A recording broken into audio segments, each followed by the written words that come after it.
Allez, continuons à marcher, mais cette fois sur les célèbres chemins de Compostelle. Des passionnés d'histoire et des élus se battent actuellement pour ouvrir aux pèlerins un chemin oublié entre Conques et Rocamadour. Un rendez-vous de l'été signé Bernard Aparis et Noé Salem. 800 mètres à débroussailler, les derniers pour ouvrir le chemin. Un petit chemin creux, bordé d'arbres et de spectateurs attentifs, qui permettra de relier Conques à Rocamadour, à travers de superbes paysages. À ce moment-là, la fierté se mêle à l'émotion. C'est quand même un grand jour parce que après tout ce que j'ai fait sur les autres chemins, je vois que maintenant je suis plus tout seul pour œuvrer.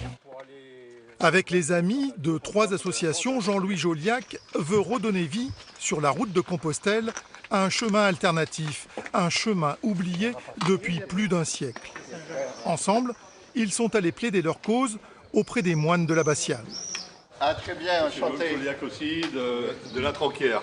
D'accord. Il y a une association d'élus qui s'est créée, Oui. des communes traversées par le chemin, donc on a Oui. un soutien politique. Et puis sur le terrain, il y a 3 associations. À Conques, le pèlerin est attendu et choyé. 4 voies principales drainent les marcheurs vers l'Espagne.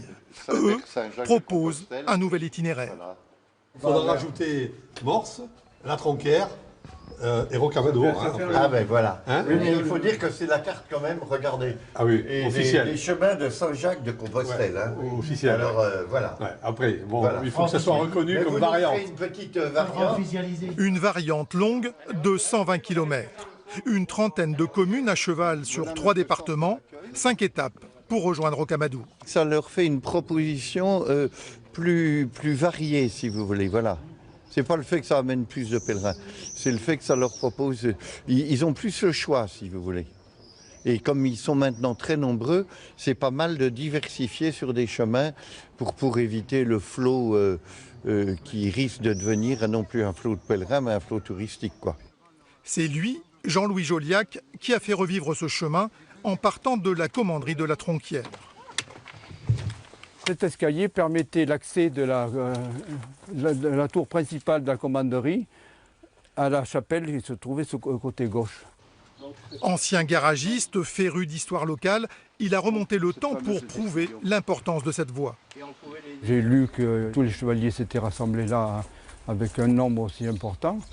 J'ai dit, bon, mais pour venir à la Tronquière, à l'époque, il fallait qu'il y ait quand même des voies principales. Il a marché dans les sous-bois sur les traces d'illustres personnages. Jules César aurait emprunté cette voie. Il reste une partie du pavage de l'époque. C'est le seul morceau qu'on trouve intact de la voie. Ouvrir le chemin, c'est offrir aux randonneurs des paysages magnifiques, variés. Un chemin jalonné d'un riche patrimoine. Beaucoup espèrent une reconnaissance par la Fédération française de randonnée et une certification comme chemin de Saint-Jacques. À Gorse, les projets ne manquent pas, comme celui de transformer le presbytère, fermé depuis 15 ans.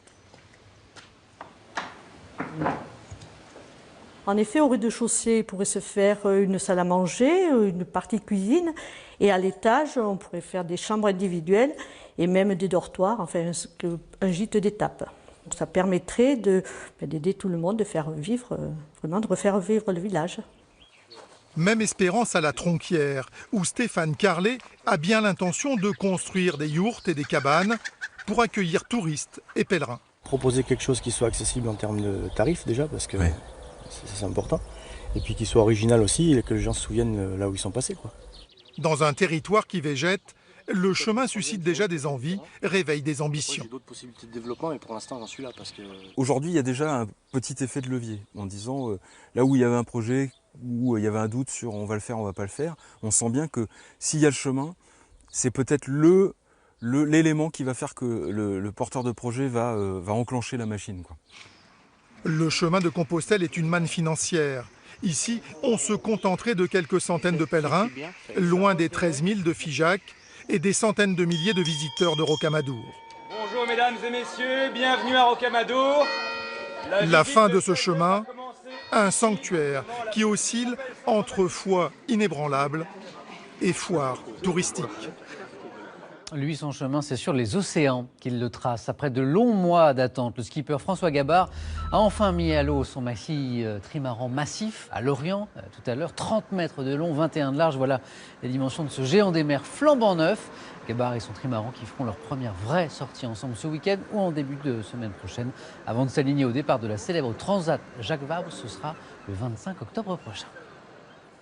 Merci d'avoir été avec nous encore ce soir. Vos prévisions météo tout de suite avec Fabien Amiac. L'info revient dans le Soir 3 de Camille Boudin. C'est à 22h20. Très bonne soirée et prenez soin de vous. Découvrez l'info minute par minute sur l'application et le site France TV Info.